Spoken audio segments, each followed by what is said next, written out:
Good afternoon and welcome to the Tuesday, February 7th Board of County Commissioners hearing. This is a land use meeting. We'll start with item number 1.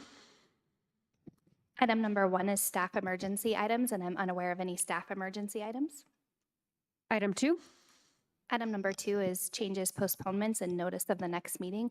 I'm unaware of any changes or postponements to today's agenda, and the next meeting will be February 21st, 2023 at 9 o'clock and 1 o'clock p.m. for land use. Item number 3. Item number 3 is public comment on items not scheduled on the agenda. This is the public's opportunity to comment on an item not scheduled on today's agenda. And Madam Chair, I did see Mr. Tom Martin sign in ahead of time. Excellent. Thank you, Mr. Martin. You'll have 3 minutes after you sign in and state your name, please. Tom Martin. Did everybody have a good lunch? I hope they did.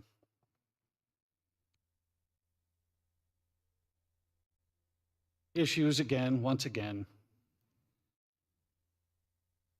I think there is a considerable amount of work that needs to be done with the way we go about the land use in El Paso County. I think the master plan is much too vague, gives me way too much ambiguity and subjectivity to its interpretation. I even think the code needs to be stiffened up to be more objective as well, the land use code. I think there needs to be a considerable amount of work done in this area. I kind of made a laugh this morning while I'm here to once again to influence people and make a lot of friends. And I kind of laughed about that. But on the other hand, I'm only kind of being a thorn in the side of 5 individuals. I've seen scores of people leave this after planning issues and planning meetings, scores of people, some of them yelling obscenities at you as they've left. So all I can do is continue to try and bring up these issues over and over and over again that your community is screaming, please be more responsible with your land use, and you're giving away of county monies to subsidize the land use. There are people out there that think government should never be involved with any kind of a property or development issue, whether it's affordable housing. They don't believe that government should be involved in housing or development at all, that should be left up to free enterprise. Again, we have this housing issue, and I keep bringing up, we only have 1.5% growth per year, 1.5. That's it. There's no big emergency housing issue. It seems to be just a push to get the government to help subsidize development. That's the appearance that it gives. All I can say is I will be back again and again and again because I grew up here. I love this community. I love the key areas of our county, and you seem to be moving into those areas, and you're not changing the county, in a lot of people's opinion, for the better. Thank you. Thank you. Is there anyone else wishing to speak on an item not on the agenda? Okay, item number 4. Item number 4 is the land use consent calendar consisting of items 4A and 4B. Is there anyone in the audience wishing to speak on items 4A or 4B? There is one online. Anyone, let me make sure there's no one here in the auditorium to speak on 4A or 4B. Okay, if we can have the online testimony. Thank you.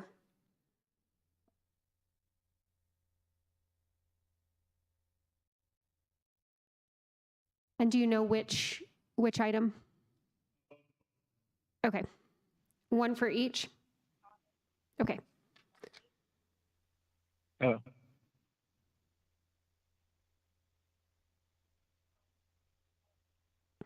I'll take them as they come.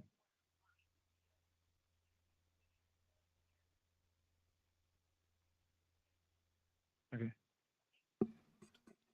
Hello.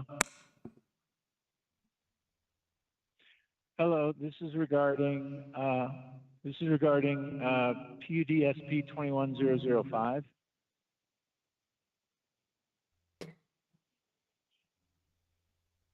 Okay, excellent. Yeah, this is the planned unit development preliminary plan.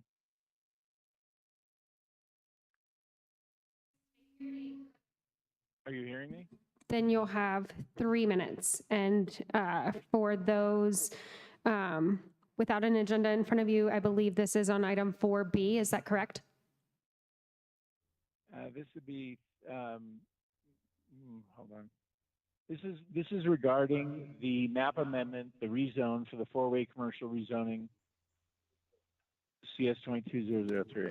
Okay, that's O'Neill for Group? A. Okay. You may proceed. We can hear you. Okay. Madam Chair, I'm sorry to interrupt. Yeah, okay. County Attorney Kenny Hodges here. I would recommend pulling this item off the consent agenda Okay. and hearing it as a pulled consent item at this point. Okay, and did we also have someone else commenting on 4B? And would you recommend doing the same with both of these items then? If someone's here to speak on that matter, I would. Yes. Madam Chair, just a Someone's here to question. speak on that matter as well. I thought I heard the person online mention that he was talking about item CS 22005 or 005, which if you look at the numeric codes, and maybe I'm just reading this wrong, 005 is 4B. So is he here for 4B? Okay, so does For that both. mean I think we pull 4B off the consent? Both.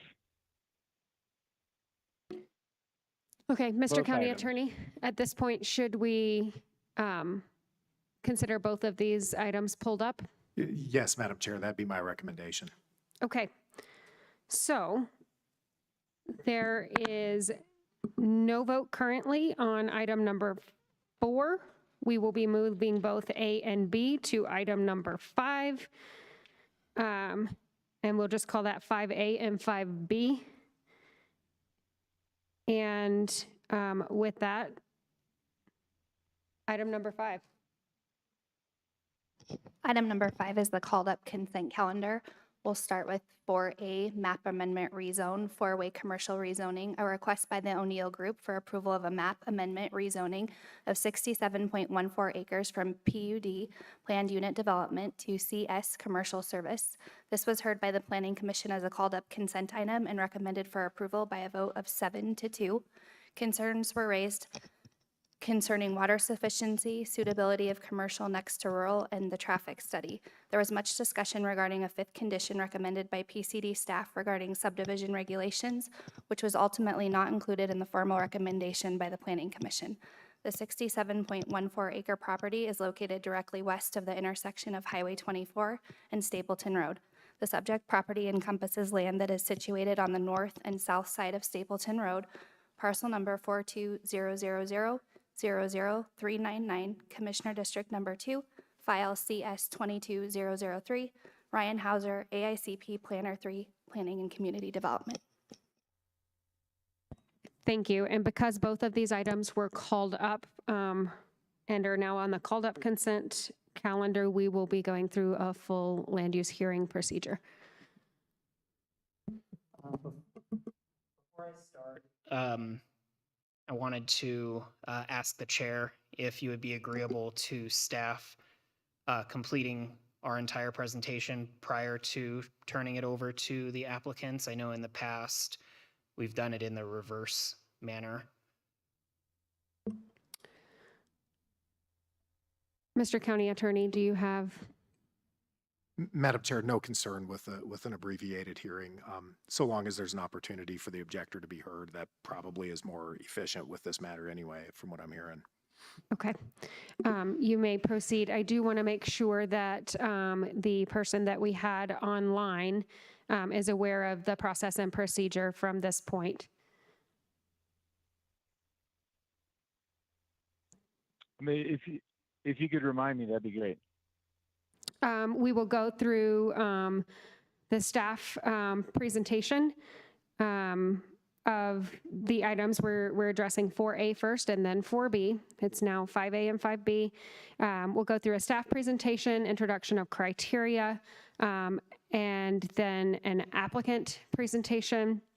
And then you will have an opportunity to provide public input either in support or opposition when you're acknowledged for that. Thank you. Thank you. Okay, so as was stated, this is item number CS 22003 for the four-way commercial rezoning. My name is Ryan Hauser, and representing engineering, we have Charlene Durham. To those who are watching remotely, if you have not provided a name and a phone number, please email that information to pcdhearings@elpasoco.com. And at this point, I'd like to read the criteria into the record.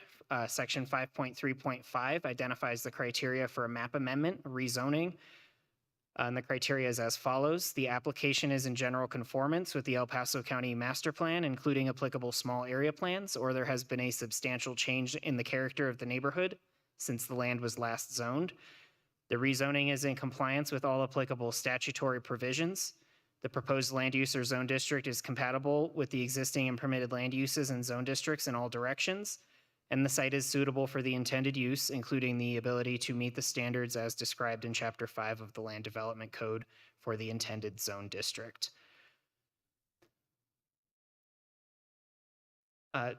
Following is a brief summary of the Planning Commission hearing that was read into the record earlier. This was heard as a called up consent item at the January 19th hearing. There was a little bit of discussion regarding transportation impacts and discussion regarding a condition that staff was recommending that staff has since removed from the application as the Planning Commission had deemed it as not necessary for the approval. Of the two nay votes, one nay vote was against the removal of the condition and the other nay vote was against the rezone altogether. Brief background on the property. In 2008, the property was rezoned to PUD and identified at that time as a suitable for a mix of uses, including neighborhood commercial, medical, office uses, something significantly more intensive than what you would normally see with a straight commercial zoning district. Current request for a rezone of 67 acres from that PUD to commercial service to accommodate a different layout, different uses than were originally contemplated. And the uses that are proposed are consistent with some of the previous uses that were allowed in the PUD. This is just a brief snapshot of the land uses that were originally allowed in the PUD. So you can see mixed use residential commercial development, office, warehouse, medical and professional office, as well as some neighborhood commercial. And I would defer to the applicant if the board has any questions on what the intended proposed uses are after the rezone is completed. This is just another look at the property. It is split by Stapleton Road here, so this is one parcel ID number, even though technically it would appear as two parcels. The intent would be to rezone this entire piece to CS, not just the part on the north or just the part on the south. It would be on both sides of the road. This is just another look at the zoning. If you look immediately to the northwest of this site, you'll see the other case that we'll be discussing later. And then in the surrounding area, you'll see some other properties that have been recently rezoned to commercial districts on the south side of Highway 24. And it'll kind of come together a little bit more when I pull up the master plan maps as to how the development pattern has been shifting over the years. So this property is contained within the rural center place type. I've identified a few goals, specific strategies, and objectives. I won't read them, but they are on the slide and they are in the staff packet for reference that these strategies, goals, and objectives are relevant to the proposal. and staff would consider the commercial service zoning district as consistent with the type of zoning that we would expect to see within this place type. Area of change, new development and minimal change develop. You'll see that it's split across the two areas of change. I have identified the relevant specific strategy that identifies that in the new development areas, we may see pockets or sorry, I was getting a little caught up. In the new development area, we may see significant change in the character beyond the existing development pattern, and a rezone to commercial service from the existing PUD may not may not represent a significant change in character. However, it may, with the removal of many of the mixed use and residential uses, might see a different change in character than what would have been expected under the original plan. So at this time, I'll turn it over to Charlene for the drainage and transportation sections. Charlene Durham with engineering. As you can see with this slide, the far western edge of the property does have a FEMA floodplain. With any consequent submittals, drainage will be addressed, which will also include any changes to this floodplain, including the possibility of a loamer, which would modify that floodplain. The property is within two different drainage basins. The GEC is the north and the Hagler is the southern. The GEC does not have an approved drainage basin plan study, so there are no fees associated with it. The Hagler does, and those fees will be assessed at final plat. And as of right now, no drainage fees and bridge fees are assessed with the rezone, as there's no drainage report associated with it. Prior to any actual development, the drainage reports, grading and erosion control plans will be required for this development. Any questions on drainage?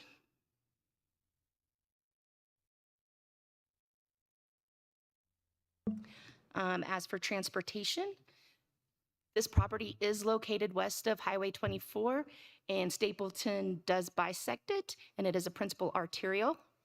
The initial development, it will generate approximately 2,600 average daily trips with an ultimate build out of 15,600. It will be participating in any offsite improvements as the development continues with other development in the area. And the development is also subject to county road impact fees. Any questions on the general transportation? Commissioner Geithner. Thank you, Madam Chair.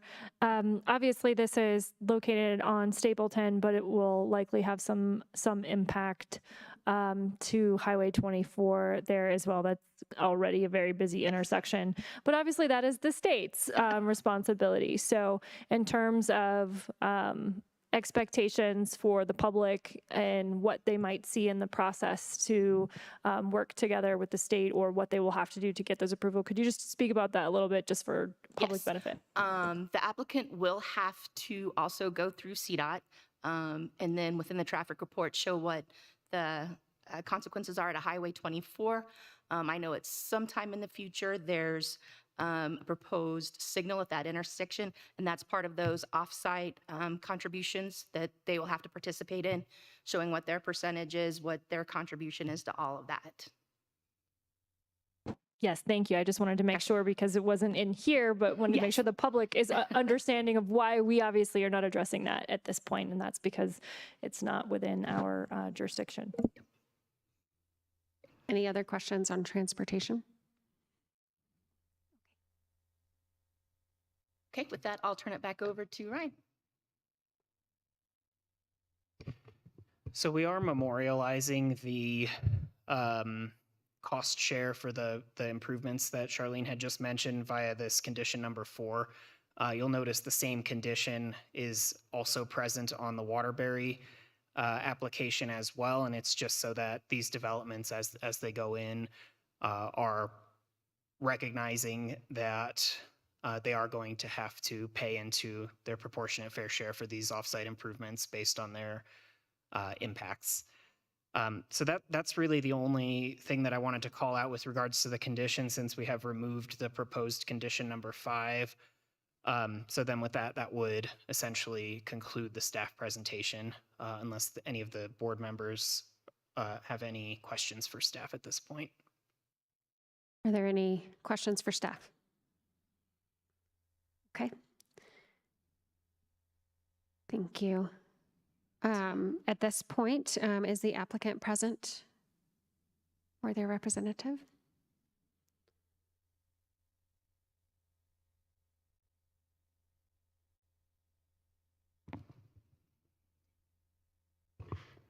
Nina Reese with Vertex Consulting, representing the owner, O'Neill Group. I know that Ryan really covered probably most of what I would have covered, so I'll try to summarize and skip over the content that he already covered. So again, this is just a request to rezone the property from the PUD zoning district to the CS, which is Commercial Services Zoning District. And the property is 67.14 acres. Ryan provided a summary of the Planning Commission, so I'll skip over that. He also provided estimations on the allowances within the PUD. I'll leave that up on the screen for just a moment here. But you will notice that the existing PUD that's already in place that we could develop if we chose to is very intense. So here's the image that further illustrates how intense that PUD is.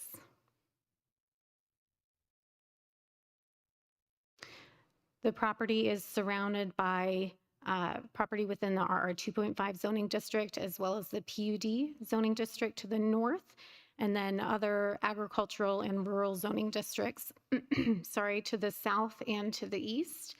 You'll notice that there are several suburban and urban level developments within the vicinity that are nearly built out. So that additional development would necessitate commercial within this area. We think that there's a need for commercial in this area. So right across the street is the Big R. There's the four-way PUD, which you're going to hear today as well. Meridian Ranch, Woodman Hills. So Woodman Hills is a very large swath over here. Saddlehorn as well. So this is an aerial image of the site, which Ryan already provided, but I'll just point out a couple of things. We do have a very large drainage that goes through the property that bisects the property. And then we also have that floodplain that borders the rural residential properties to the west. So that floodplain, because our intent is not to develop within that floodplain, that does create an additional buffer from the rural residential properties beyond what the land development code would require.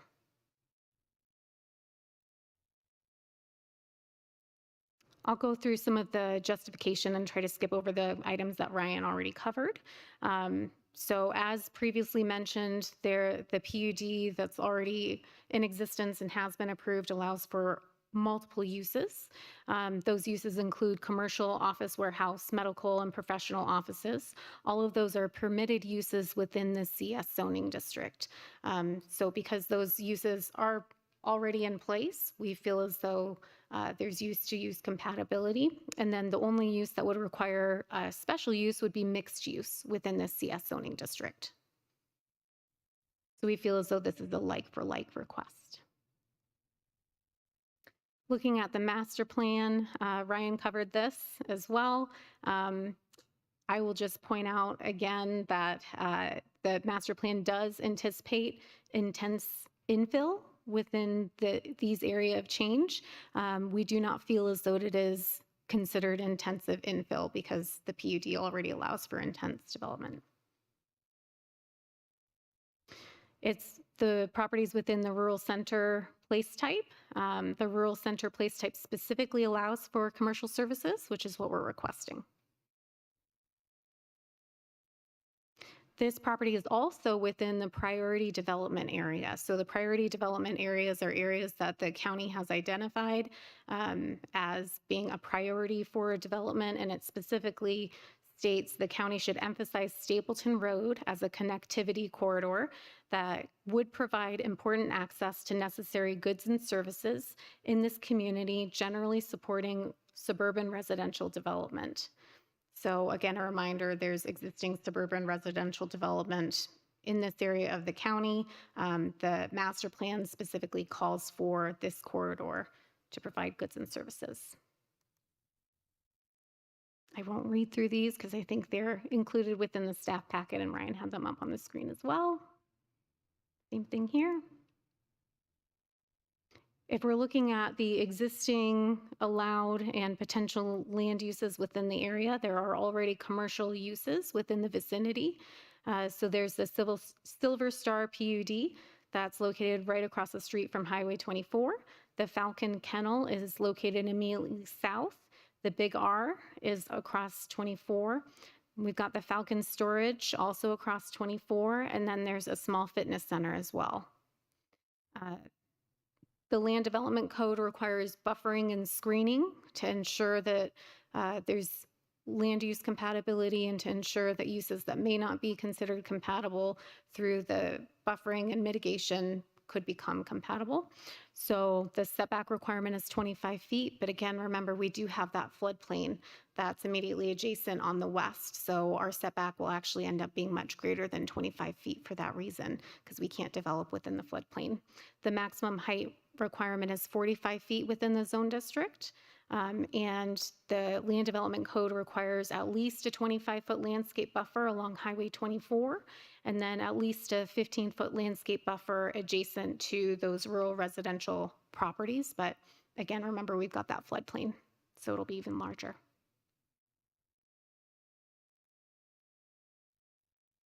For the last criteria, the site is suitable for the intended use, including the ability to meet the standards as described in Chapter 5 of the Land Development Code. The minimum zone district area is 2 acres, and we're well over 2 acres. Setback, again, is 25 feet. Height is 45 feet. We did send notice to all of the adjacent property owners prior to submitting an application to the county. The county also sent notification, as Ryan indicated in his presentation.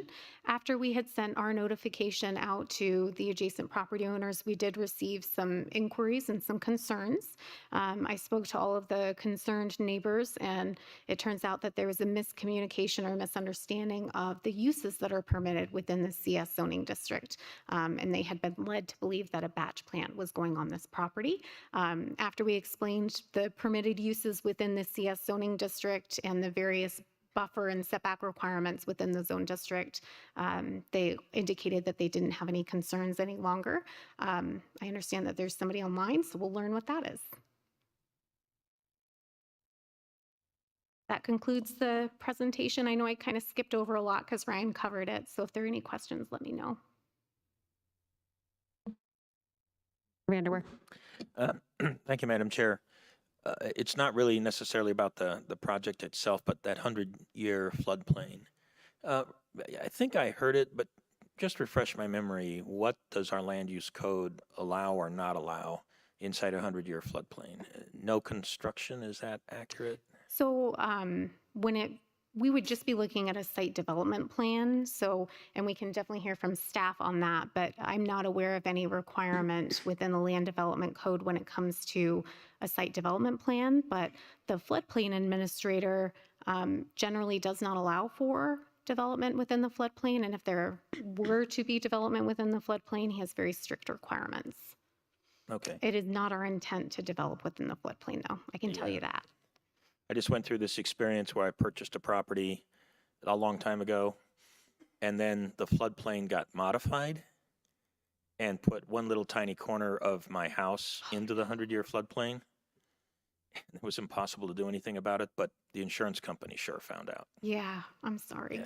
Yeah. That's very unfortunate. And for that reason, we wouldn't really want to develop in the floodplain. So. Yeah. Okay, thank you.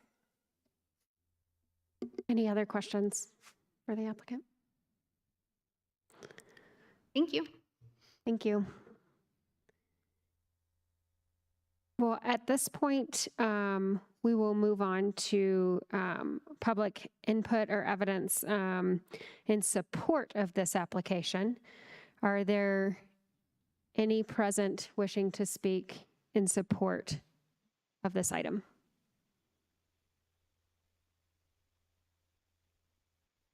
Okay, and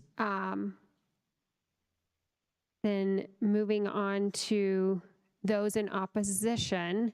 I'm assuming, since I didn't hear from our online caller, that they are probably in opposition of this item. I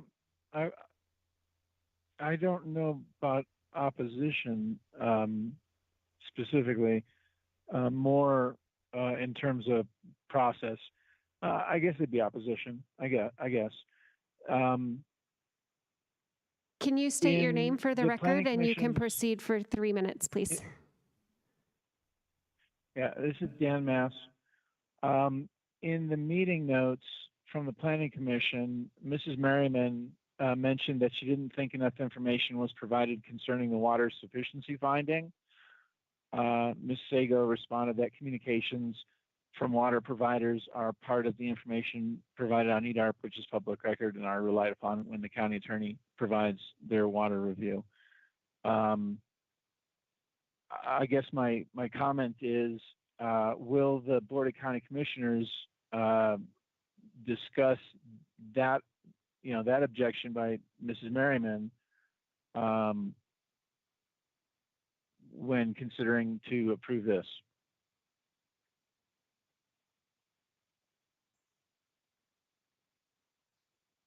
Ms. Sego, I would ask for a, actually, 1 second. Sir, does that conclude? No, sorry, that was the wrong item.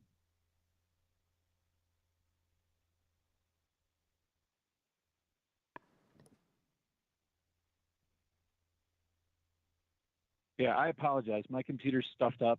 I cannot get to the information that I need to make a comment.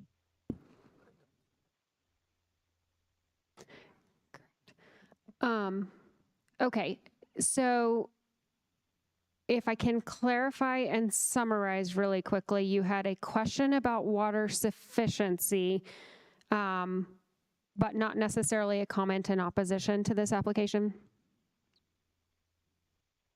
Correct. Okay, and I apologize, we're having trouble, I'm having trouble hearing you, but I think, I think it's coming through clearly on your end. Okay, so if at this time, are there any other comments in opposition to this at this time? Okay. The public hearing portion of this land use hearing,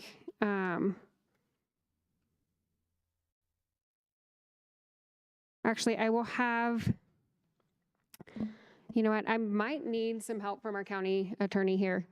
This is a little bit unorthodox and outside of our process. So, Ms. Sego, did you have a direct answer to the person's question? Can someone advise me on how to proceed and keep the hearing moving as it should with everything? To answer your second question first, Madam Chair, I think it's appropriate once public comment, and by that I mean comment from members of the public or interested parties has concluded, then I think it is appropriate to allow staff and it certainly is required to allow the applicant to come up to provide any rebuttal if they so choose. If you'd like, I'm happy to directly respond to the question asked by the member of the public.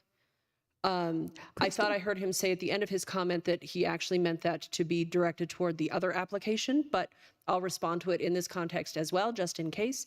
And the answer here is that this is a rezone application, and water sufficiency is not one of the approval criteria that you are to consider with respect to rezone applications. Thank you for that clarification. Okay, at this point, do we have any comments or rebuttal from the applicant?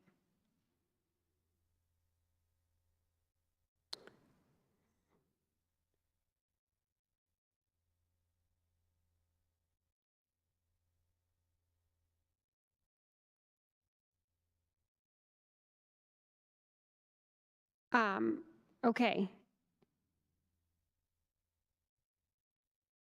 Mr. Martin, did you?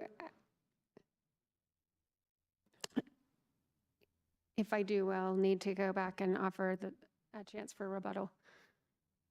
Yes, I'm sorry to interject, but I was just going to say that the public comment period has passed. The chair certainly has the discretion to allow Mr. Martin to speak, but then you would need to allow the applicant to address anything that's been raised. I think given, thank you. I think given the confusion over our online commenter and not actually closing the public portion of that, I did not call for people in the audience to have a chance that were opposed to this application. Mr. Martin, you may have 3 minutes, and then we will open again to the applicant. Commissioners, thank you for the time. This goes back to the planning process, which I've been talking about for quite some time. The actual policy and procedure is broken. You should not be entertaining any type of rezone unless you have your water letter, source, and report. And it is part of the review, it is part of the code, and it is the responsibility of the commissioners. You need to have a water letter from the water provided for permanent sustainable water source. You also have to have sanitation figured out. To grant these rezones without that done first is kind of like putting the cart before the horse. And I see a lot of problems with the process, not the people involved. Most people involved are just going through the system. I'm not blaming people. I think we're working with a broken process. So it is your responsibility to make sure that there is a sustainable water source. As we know, all these small metros are running out of water. Amy Lathan's yelling and screaming about the loop and all these other things. They know we're getting down to our 300 level year threshold. That's why we're going through these processes of having to recycle water. That water is not going to be cheap. That water is going to have to go through reverse osmosis. That's going to be the most expensive water per cubic foot that's ever been delivered in Colorado. Maybe Fountain just put in one of those. My point is, I seem to poke holes. I see a lot of Swiss cheese holes in our process here, and it really needs to be tightened up. Thank you for your time. Thank you. Is there anyone else wishing to speak in opposition to this application? Okay, with that, the public hearing portion of this is closed, and I will offer the applicant a chance for rebuttal.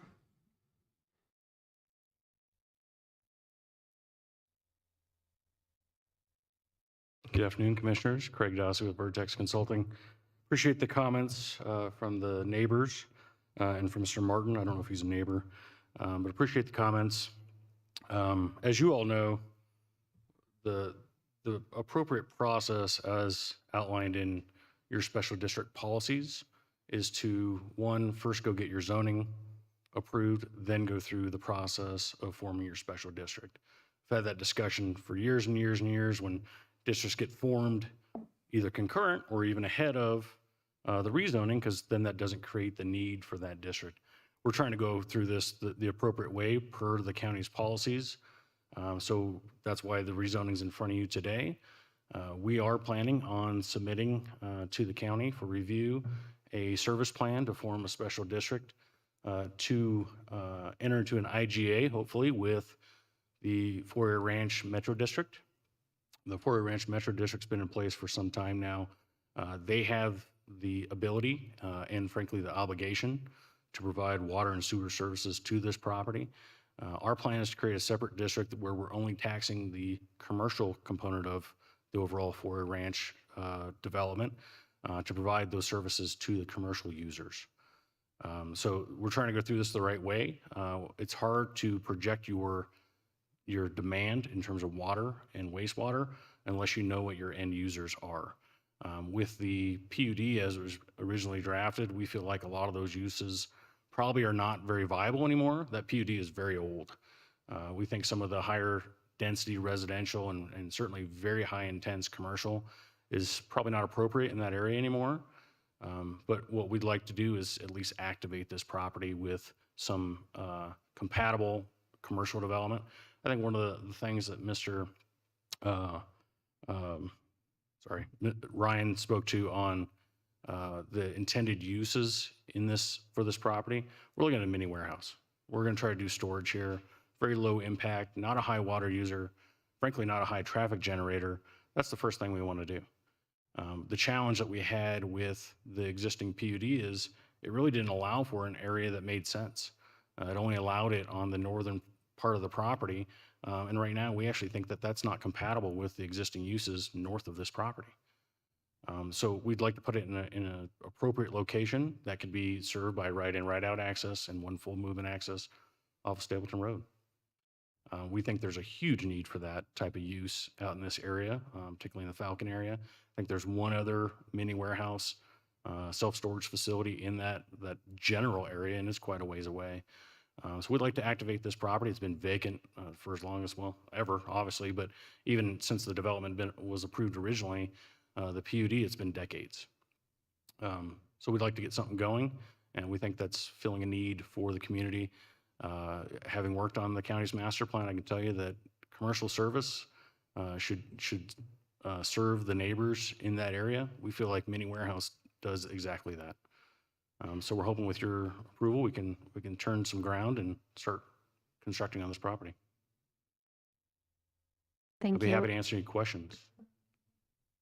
Are there any questions for the applicant? Okay. Thank you very much. Thank you. And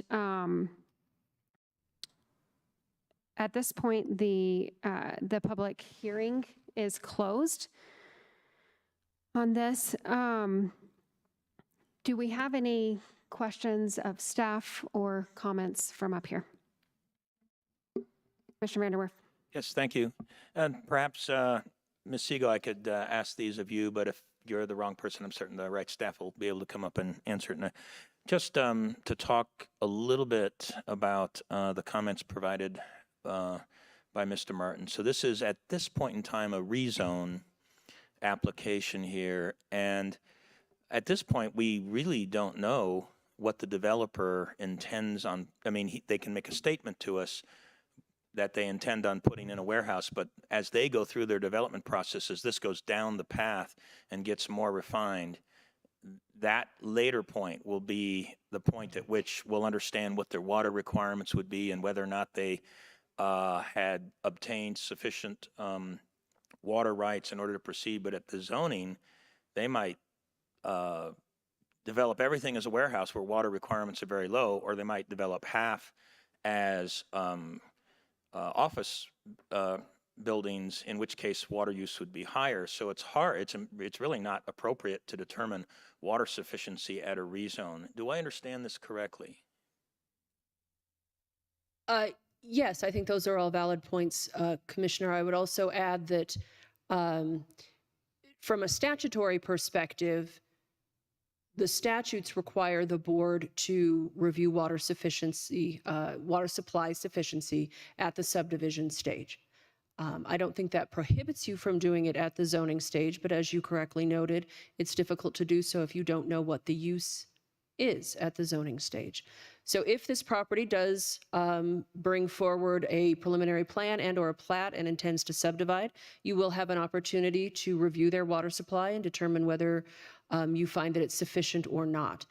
However, because a plat is not required, they could potentially just do a site development plan for a storage use that doesn't require platting, in which case you will not have an opportunity to review water sufficiency, but they will still need to provide water to their site, either by the formation of a metro district on their own property that then contracts with a different district to provide that water, or by drilling their own wells, which requires obtaining a well permit from the state engineer's office, who then reviews whether or not they have the water rights to drill that well. So Does that answer your question in terms of the process and where the board comes into play? I sort of meandered there. I think it does, and it all depends on what the applicant ultimately intends on trying to do. And you pointed out some of the potential pathways forward, in which case it is difficult to figure out what water sufficiency is at a rezoning level, because at this point, we don't know what the developer or the applicant intends. I mean, they have declared an intention, but we don't know what they'll actually end up doing. And some choices could be more water intensive, other choices could be almost non-water invasive at all, potentially. So it's hard to figure that out at that point. I wanted to bring that point up because of Mr. Martin's question that, his claim that the process is broken and that we need to get a water sufficiency determination at this point. And I don't even know how we could do that, because we don't know from the applicant what ultimately they're going to provide. And they've got to develop that. Once they have the rezoning approval, then they will go through that process. And you gave a few examples on how that ultimately would be proffered. So I think that answers my question. Thank you. Thank you. Are there any other questions of staff from up here? Okay, with that, is there discussion and/or motion? Commissioner Geithner.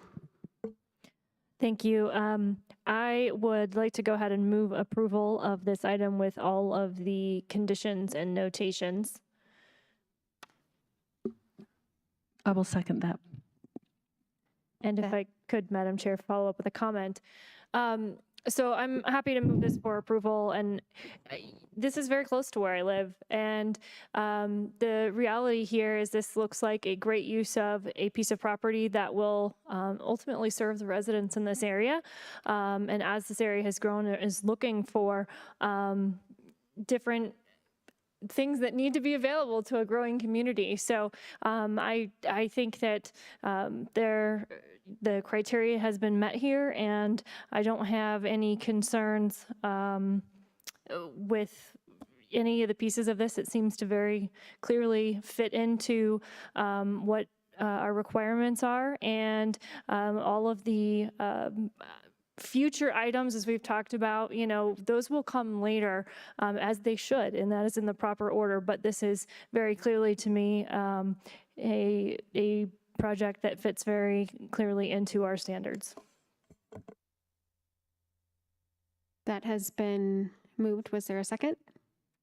Yes, I have the second. Thank you. Madam Chair, Yes. if I could just interject really quickly, because we moved both items off the consent calendar, just to clarify, this would be for item 4A. Thank you. So this is for item 4A, the map amendment rezone for way commercial rezoning. Okay, that has been moved and seconded. I'll call the roll. Commissioner Williams. Aye. Commissioner Vanderwerf. Aye. Commissioner Gonzalez. Aye. Commissioner Geithner. Aye. And the chair votes aye. That passes 5-0. Okay.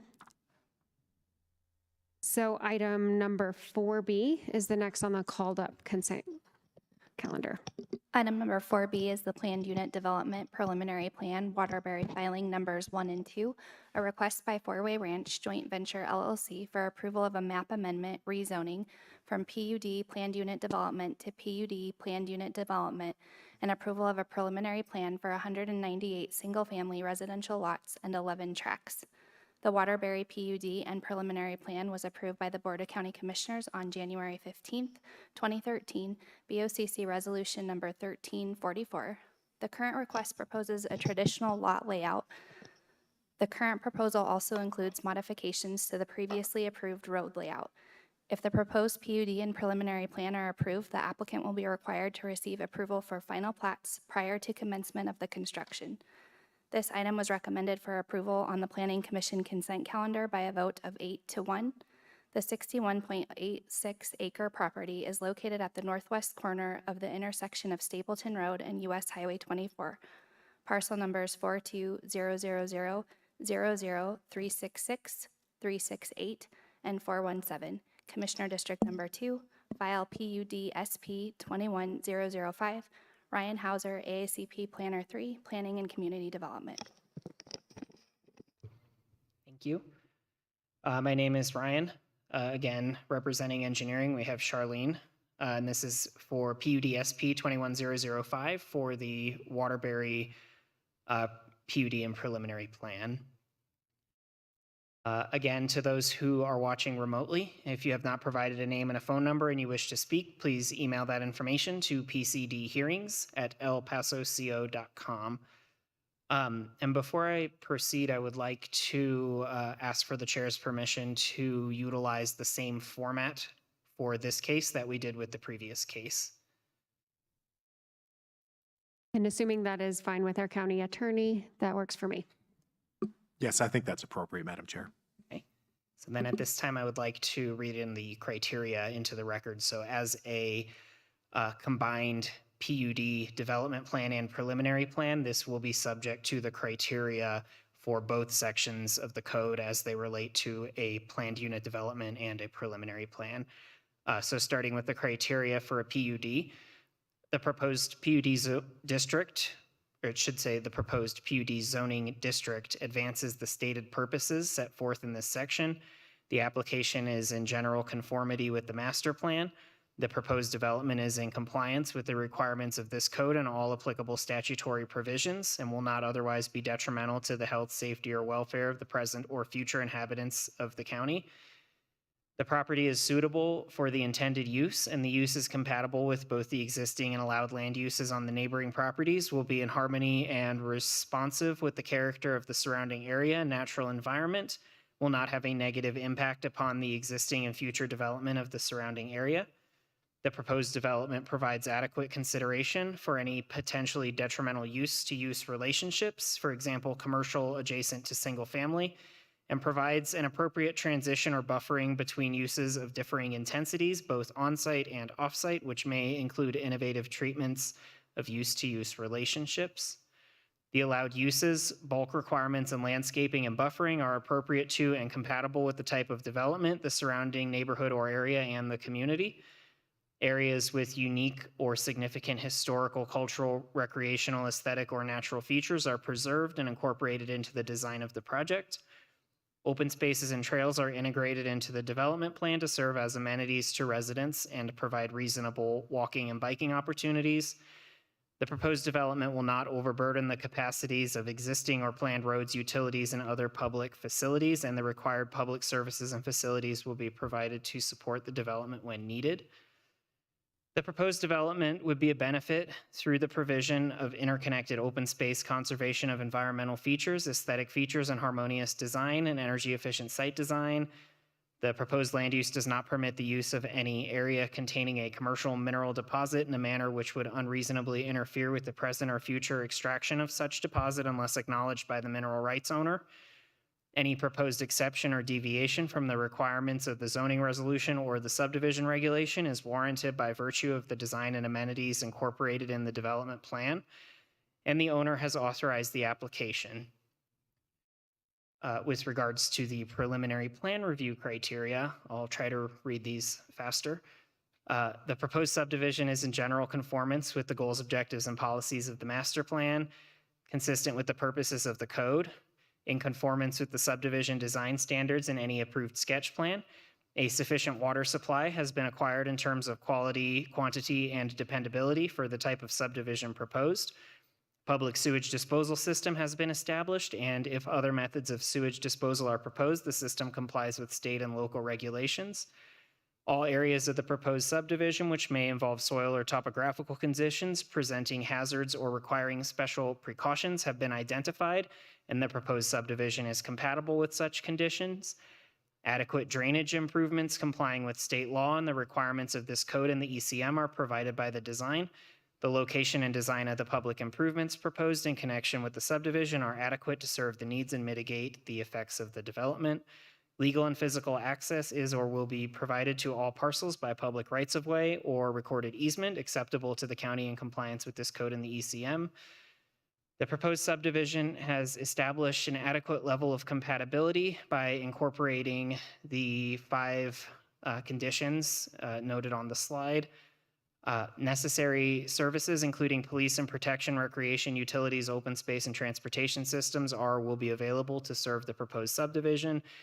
The subdivision provides evidence to show the proposed methods for fire protection comply with Chapter 6 of the Land Development Code, and the proposed subdivision meets other applicable sections of Chapters 6 and 8 of the code. Owner is Four-Way Ranch Joint Venture. Applicant is William Gooman and Associates, and as was stated, I'll continue with the staff presentation and then turn it over to the applicant at the end. Following is a brief summary of the Planning Commission. This was heard as a consent agenda, or it was heard as a consent agenda item, recommended for approval 8-1. Water sufficiency finding was made with the preliminary plan, and as the gentleman online had stated earlier, the one nay vote was due to requesting more information with regards to the water finding. And if there are any specific questions that the commissioners have regarding the water finding, we can certainly answer those at this hearing. Background on the case: in 2013, the PUD plan was originally approved, as well as the Phase 1 preliminary plan.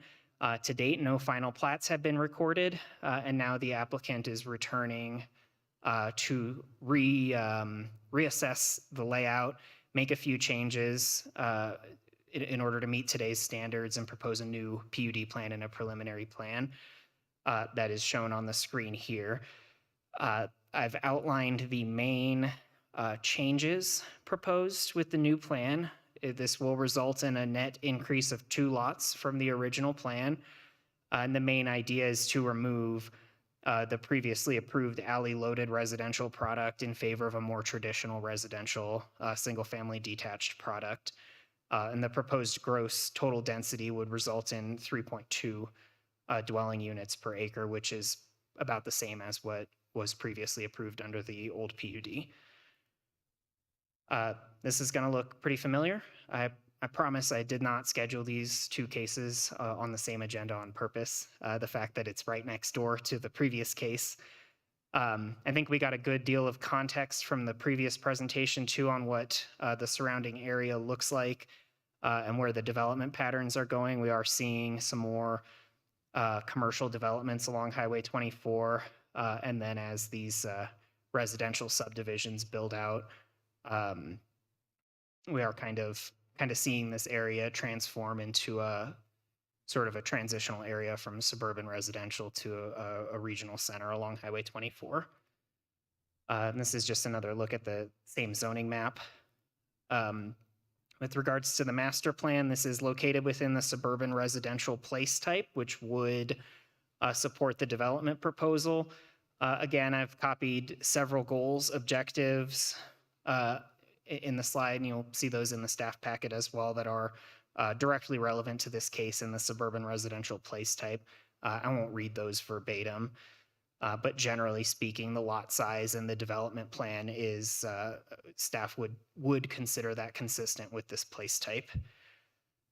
With regards to the area of change, this one is also located within the new development area of change, which are areas that the master plan identifies as potentially having a significant change in character in the future. So going from vacant land to 3.5 units per acre could be considered a significant change in character. However, you can see even just from looking at this map, it's pretty consistent with development that we have seen in the area to the west. With regards to the water master plan, the previous case was just a rezone request. Since this case is a combined PUD plan and preliminary plan, we do have a finding of sufficiency with regards to water quality, quantity, dependability with this case. The proposal is for water to be provided by the Four-Way Ranch Metro District.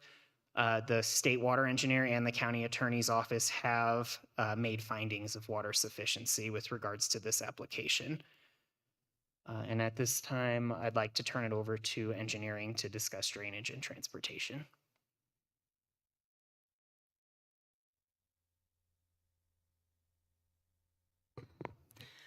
Charlene Durham with engineering. For this development, we can see that we again have a floodplain along the western edge of the property. It is what is considered a Zone A, which is an unstudied floodplain. So for final plat, those base elevations within that floodplain will need to be established and determined. This is also within the Hagler and Geck basins as well as the previous project. So the Geck, again, has no drainage and bridge fees. The Hagler does, and those will be assessed at the final plat. And this project has requested early grading, which has been part of the request with this. And basically, that's just going to be for more overlot, kind of getting the ground prepped. And all of the erosion control items have been submitted with that for approval as well. Any questions in regards to drainage and floodplains? Okay. The next one is transportation. And as you can see, this is located off of Stapleton Road. And again, this project will determine their percentage for any of those offsite improvements, including possibly all the way up to 24 as well in Eastonville on the west side. The traffic impact study reports will be updated with final plats as the project progresses. All of the internal roads will be urban local. And then Sayerbrook is the main north-south corridor, which connects to Stapleton, and it will be considered a collector. This project does have deviations requested for the roadway. There were 3 of them. The first and third were previously approved with the preliminary plan. The first one is the location of Sayerbrook Road with Stapleton Drive. It is a little bit shorter than the half-mile requirement. The third one was the turn lane links for Sayerbrook Road as it's approaching Stapleton. It was determined that those links given are still going to meet the safety requirements that engineering likes to look for. And then the middle deviation, which is a new one, was the proposed cross-section for Sayerbrook. It is an urban collector, and there's going to be some direct lot access and on-street parking where normally we would not allow that. Any questions on transportation? Okay, I'll turn it back to Ryan. Commissioner Vanderwerf does have a question. Sorry. Thank you. I just wasn't quick enough on the draw. Nope, that's Sorry okay. about that. On the second bullet, on-street parking. So there's also like fire code and things. I mean, there has to be access for fire trucks. There has to be egress, you know, if there's some kind of emergency there or what have you. Correct. And we do get input and approval from the fire districts to make sure that everything's fitting for what they need. Okay, I just want to make sure that that is all part of the planning so that something wrong isn't done here and causes potentially a safety concern for anybody that might live there. Correct. Okay, thanks. Any other questions regarding transportation or drainage? Okay, thank you. Okay, before I wrap up the staff presentation, I just want to bring a couple points of clarification. This is condition number 7, the same condition that you saw on the previous rezone. So since this is a preliminary plan, we would request the escrow agreements be provided and the payment of any applicable escrow be made at final plat approval for any of the programmed improvements.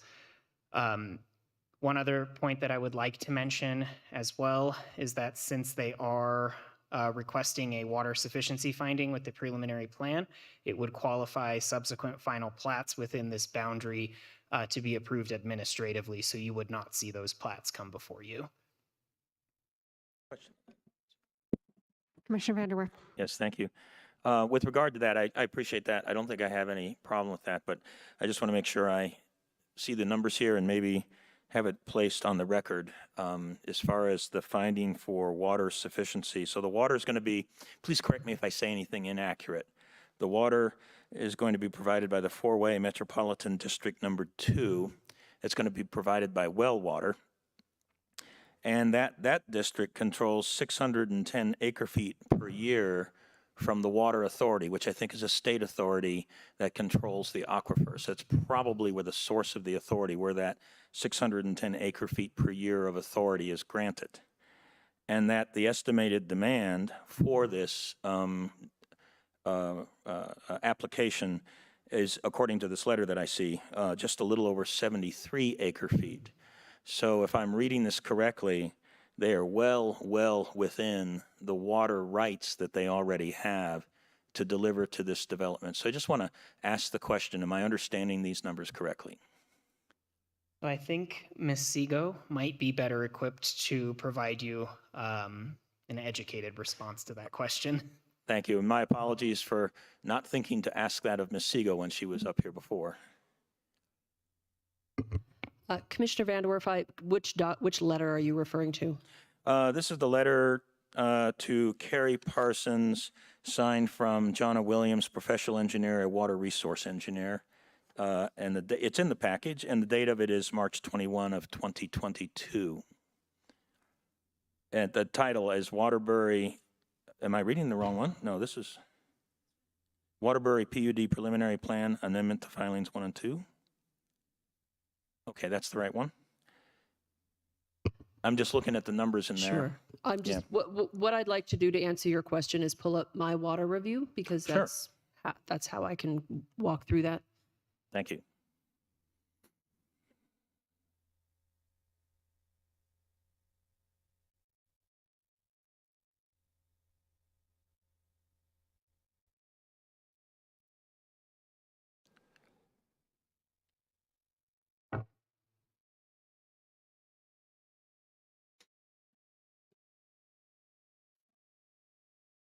And for benefit of the public, this is the public EDARP website, so all of these documents are available to the public for their review at any time. So this is the review that I completed in terms of recommending a finding of sufficiency for this particular project. So you are correct, Commissioner, that the estimated demand for this entire subdivision is 73.35 acre feet per year. Water supply is to be provided by the Four-Way Ranch Metro District. And that very last and yes, line on right down there, they do have rights for rights to 610. 610 acre feet of Laramie Fox Hills and Arapahoe Aquifer water. They do have some prior commitments, but subtracting those prior commitments, they have a balance of 519 annual acre feet, which is certainly much more than the 73.35 that will be provided to this development. So that is the basis for my recommendation that the water supply is sufficient. Thank you.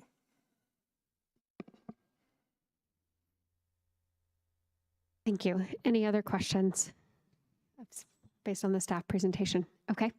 At this point, we would love to hear from the applicant.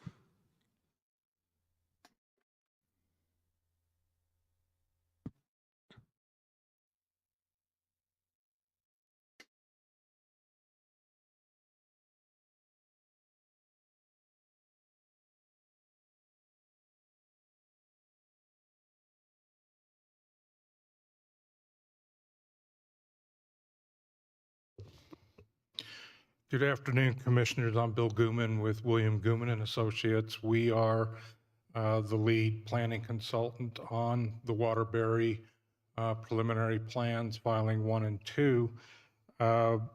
Ryan had indicated in his presentation as well that this is for your consideration to approve a PUD preliminary plan that was first heard by the Board of Commissioners and approved in January of 2013. And I don't think any of you were here in 2013, but I was. We were the original planner and applicant for Waterbury back then, and we're the applicant now as well.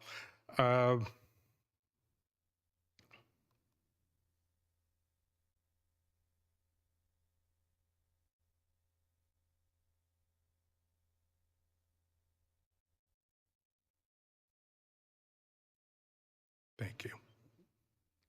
Wrong button. I don't want to reiterate or regurgitate everything that the previous applicant for item A and staff has already presented to you. So I will just give you with an overview of what our proposal and our request is for you to consider today. This is the location of Waterbury in the map to the right of your screen. That, for the most part, is all of the Waterbury development, and this puts it into context with all other development in that portion of Eastonville and Stapleton Road. This is a slide to show you compatibility and existing development that is within the Waterbury vicinity. If I were to be standing here 10 years ago, most of what you see on the screen here would not have been a part of this presentation because most of this has developed since then. The red star in the center of the screen is the location of the application that we're presenting to you today. This is our PUD preliminary plan. As Ryan had indicated, it was previously approved in 2013 with 196 dwelling units on the 61.9 acres due to changes in market conditions and the build out of the vicinity that you had seen in the previous map. What we are showing you here is our proposal that eliminates what we had called traditional neighborhood development products. Those are residential products that are serviced with rear yard alleyways and garages, and we've gone to more of the single family detached type product that our client has found to be more desirable and more marketable right now, and it's certainly more compatible with the surrounding uses in the Four-Way Ranch area. We have been asked and identified any of the site constraints for the Waterbury site. The photos on the left side of the screen are actually photos that were taken recently, this past fall, of what the site looks like. We've identified any of the unstable areas, any of the floodplain areas, and Commissioner Vanderwerf, you had asked previously about development within a floodplain, and I'm pleased to tell you that our development plan that is being proposed has absolutely no development within the floodplain. We do cross it in a couple of areas, but as far as actual development within the floodplain, no homes, no part of any home encroaches into it.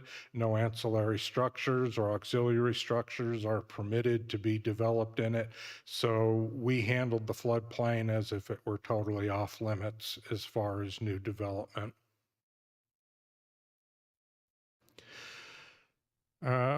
This is another lot layout with our proposed lots. We have a park site in the middle of the property. Actually, with the park site and the proposed no build areas that are within the floodplains, unlike several other adjacent developments that have built over the years, this looks dense, but there is actually a fair amount of open space and unbuildable area that can be set aside for trails, active recreation, passive recreation, and this will be an improved park site developed by the owner. Utilities and grading.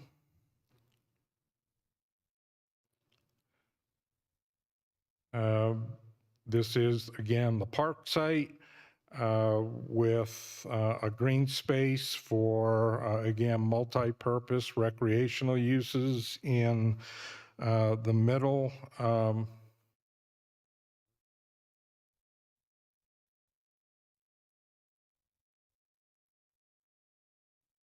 sorry, I don't recall off the top of my head. I know it's in the letter of intent. 10.22 acres of open space. So we're at 16.5% open space and parkland, usable parkland for this portion of Waterbury. We do have landscape plans that are included in the packet that you were presented with. This is a typical streetscape of the main thoroughfare. It's a median separated road with a roundabout in the center. This roundabout has been dissected and redissected and evaluated and reevaluated by traffic engineering. There are some notes from engineering in your packet also as far as modifications that were made to this roundabout since the first time it appeared on the plan 10 years ago, and this is the final configuration. I do have our engineer here if you have any questions about grading and drainage. Again, what you are seeing is the grading and drainage plan and the utilities plan combined. A lot of work and effort has gone into this, as you could imagine, over 10 years. What we had done is revisit what had been approved previously. Obviously, code has changed since then, so what you're seeing before you definitely adheres to the most current county code. And I don't know. That concludes everything as Ryan had indicated and as Ms. Sego indicated. In 2023, there was a finding of sufficiency made for water based on the acre feet that were discussed before I had gotten up here. Four-Way Metro District has ample water to serve this development. Ms. Geithner, were you the commissioner who said you lived in the area? Yeah. I'm sure you've seen the water tank that's out on Eastonville Road. That's a 50,000 gallon supply tank, which in itself is more than adequate to serve the number of units that are proposed. We have really nothing to add to this without beginning to repeat what you've already heard, so I'll spare you that. But our net increase in density from what was approved previously is 2. So we're at 198 versus the 196 that were approved beforehand. And I'd be glad to answer any questions, or I have staff here too that can help. Do we have any questions for the applicant? Okay. Thank you. Thank you, sir. With that, we will move on to the public input. Was there any more staff presentation? Okay. We will move on to the public input, beginning with those who are in support of this application. Is there anyone here to speak in support of this particular application? State your name for the record and you'll have 3 minutes. Tom Martin, and I just wanted to say that seems to be a very well planned out, well thought out, and a beautiful development. I hope it works out fine for you. Thank you, Mr. Martin. Is there anyone else here wishing to speak in support of this application? Okay. Moving on to anyone who wishes to speak in opposition of the application. I'll start with, is there anyone in the room?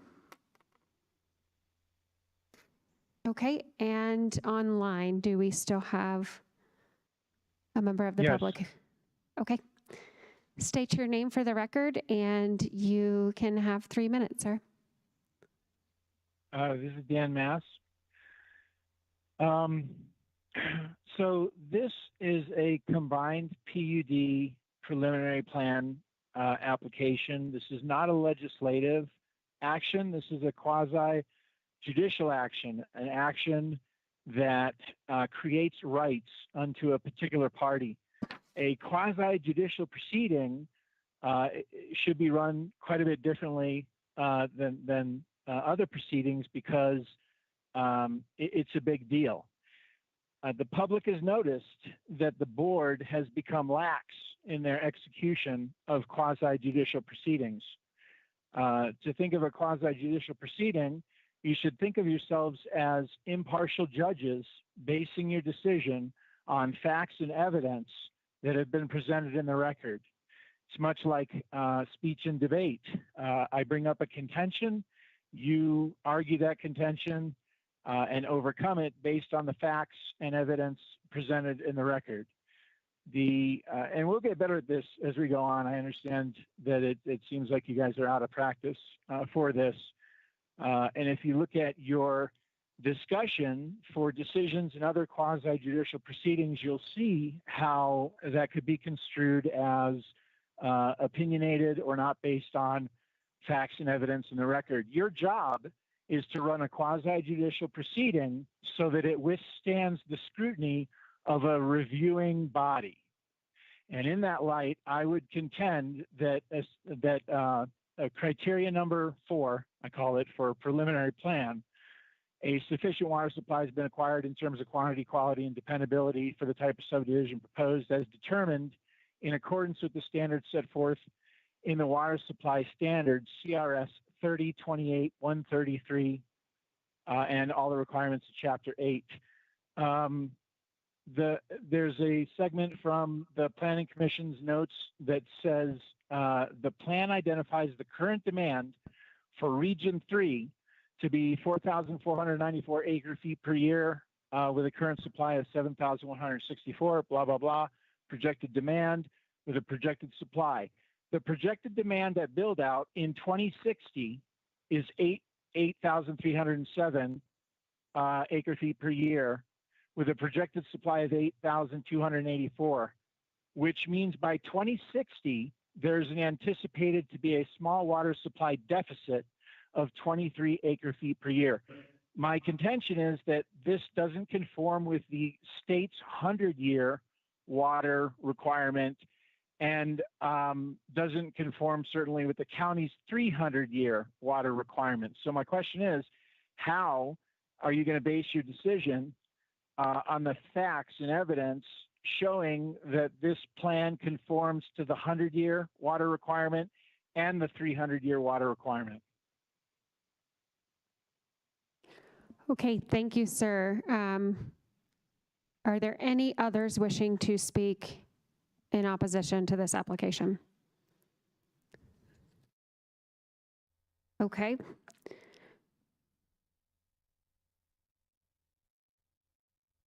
Does our applicant wish to address any of the comments?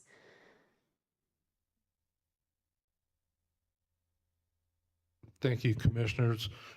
Ms. Segal can probably speak to this better than I can since the finding of sufficiency had already been made. But with regard to state versus county, as you well know, the finding of sufficiency is a fairly complicated and lengthy matter.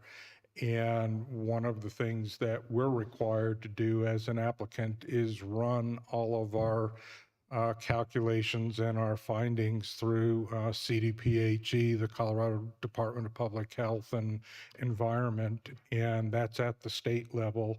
And I believe Ms. Segal is required to make or is inclined to make a recommendation of sufficiency based on what the state findings are as well. And in this particular case, in response to the applicant, we have addressed and satisfied the requirements at the state level as well. I can't speak to 2050 or 2060, but I do know as far as the requirements that are in place right now, we've addressed and satisfied those. Thank you. If I could comment. Thank you, Madam Chair. I think that the state statute, and I think in the land use planning process, the state determines 100 years of water, and that is done by the state water court. That's not something that we have control over, and you are right, it is a very lengthy water process. In addition to that, we then determine if you meet the 300-year water requirement. Those are the judicial and quasi-judicial standards we must meet. None of us can see into the future. None of us can see what this will look like in 2060. The city of Colorado Springs can't see what this will look like in 2060. Those are projections made by our staff and some very good water engineers. But at the end of the day, the rule of law is what counts when we meet in a quasi-judicial fashion. And the rule of law is quite simple. The state determines 100 years. The county attorney determines whether or not you've met the 300-year water requirement, which is a mathematical calculation. That is the judicial standard, and it is my contention that you have met that. Thank you, Commissioner. Commissioner Vanderwerf. Thank you, Madam Chair. Actually, I know that you're in front of the podium here at the moment, but I actually want to address the citizen that made the comments about the quasi-judicial process we have in the county. So it's my perception that we've got a good process. I hope he's still online and can hear this. Are you still online, sir? He's still on? Okay, great. I believe that we do have a good and robust process, but I do want to make sure that you have an opportunity to express whatever your concerns are. And I just walked over to the county attorney, and he is willing to take a phone call from you, sir, and to have a more detailed conversation about whatever your concerns are with regard to the robustness of the quasi-judicial process that we hold here in El Paso County. I think that's fair, just in case there may be something that you as a public commenter may know about that we're somehow missing, but I think having a longer conversation would be useful for all concerned. And I do appreciate our county attorney's willingness to have that conversation with the gentleman that made those comments. So hopefully, sir, you heard that, and you'll reach out to our county attorney here and initiate that conversation. Yeah, I'd like to respond to that comment. Madam Chair? I didn't hear that. He said he'd like to respond to that comment. We're actually at the applicant rebuttal portion of the hearing at the moment.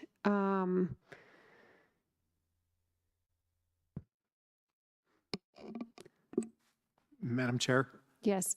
I'd recommend continuing with the hearing. If a citizen wishes to give me a call, I'm on the website. I'm pretty easy to find on the county website, and he and I can have that discussion, discuss whatever he needs to. I'm not concerned about the board's procedure as far as these matters that we've heard today. Okay. Thank you. Do we have any other questions for the applicant at this point? Okay, the public hearing portion of this is closed, and I will bring it up here for discussion and or motion. Commissioner Gonzalez. Oh, thank you. Well, question for staff, because it was brought up from the caller, was the staff satisfied with meeting the water requirements? So that was brought up very specifically. Just want to make sure our staff also agrees with what the applicant stated. Yes, and I do think that Commissioner Williams summarized it very well. And one point that I do want to bring up is the applicant or the gentleman online had mentioned the calculations in the water master plan, and I just want to say for the record that those are projections. They're not, hardline numbers that are intended to be taken as the whole truth. They are just projections, and the actual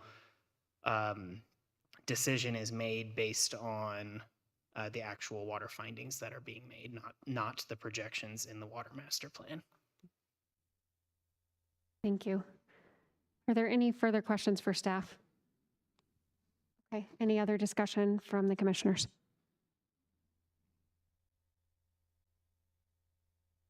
Is there a motion?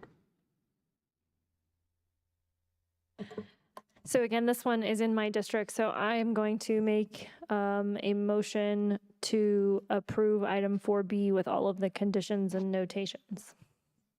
I'll second. That has been moved and seconded. Any further discussion? I'll call the roll. Yeah, so I just too wanted to say on this one, again, as was mentioned, actually, yes, this is about criteria. And absolutely, I think that this has met the criteria. And I do want to just take a moment to address the concerns around water and we are meeting and exceeding what the state requires here by choice of the county in terms of water. While we hear a lot about water in the news, and there are certainly things that we should take very seriously about that, I think that we have to work within the rules that we have. We have to work within the state. Applicants deserve to have their application weighed by the actual criteria and the state statutes that we have before us. That, however, separately does not mean that we do not continue to address the concerns around water that we hear about in our community. So I just kind of want to make those two things clear, that there's a separation. The applicant deserves to have theirs weighed in a way that is objective to law and state statute. When we hear things on the news, it's very tempting. And again, I live in this area, to be concerned or have an emotional response to those. Those are still things that we need to deal with, but to me, I don't think that's appropriate to place those burdens on this applicant who is meeting the requirements here. So just wanted to make that clear, that that doesn't mean that we don't have any concerns around water, doesn't mean we're not looking for solutions and having those continued conversations in our community. But here and today, this has been satisfied, and so that is why I moved for approval of this and will vote for this item. Thank you. Thank you. Any other comments? Okay, I will call the roll. Commissioner Williams. Aye. Commissioner Vanderwerf. Aye. Commissioner Gonzalez. Aye. Commissioner Geithner. Aye. And the chair votes aye. That passes 5-0.